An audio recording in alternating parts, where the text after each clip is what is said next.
Okay, let's unpack this. Welcome to our deep dive.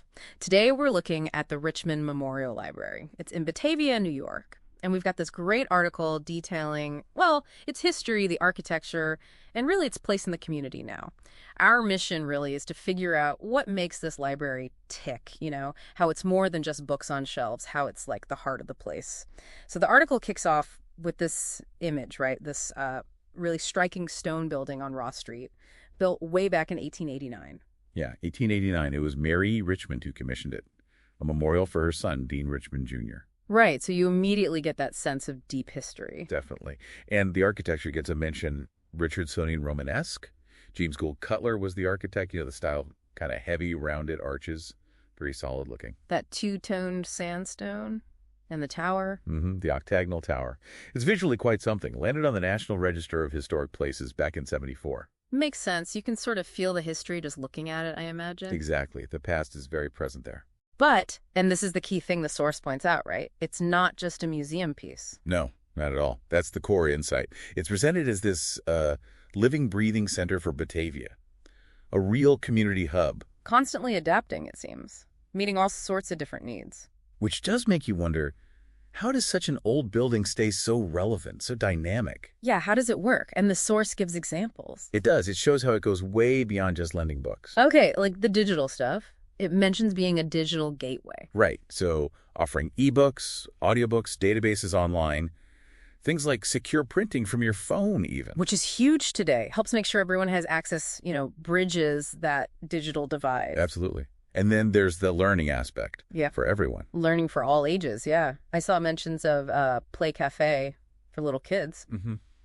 And computer classes, tech help for adults, book groups. That Richmond Reads program sounds interesting, too. The whole community reading one book. Yeah, and then author visits. It fosters that shared experience, that conversation. It's about lifelong learning, really.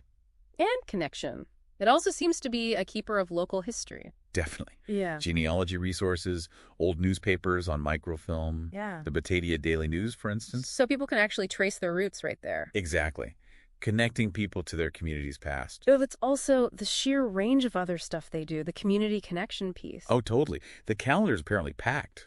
Movies, music, crafts. STEAM adventures for teens, science, tech. Engineering, art, and math. Yeah. Making learning hands-on fun. And their meeting rooms are important for local groups, too. Right. And that library visits program really stood out to me. The one for homebound older adults. Yeah, in Genesee County. Making sure people who can't physically get there still have access just shows real commitment.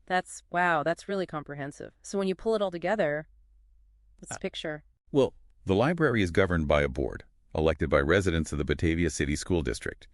And their mission, as the source states it, is to continually assure access to resources and services that meet the educational, informational, and recreational needs of its community.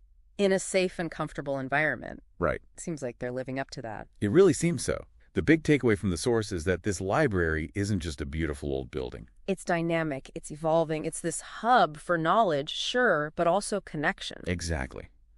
It's proof, maybe, that the heart of a community's learning and spirit, it's not just static, stuck on the shelves. It keeps beating, adapting.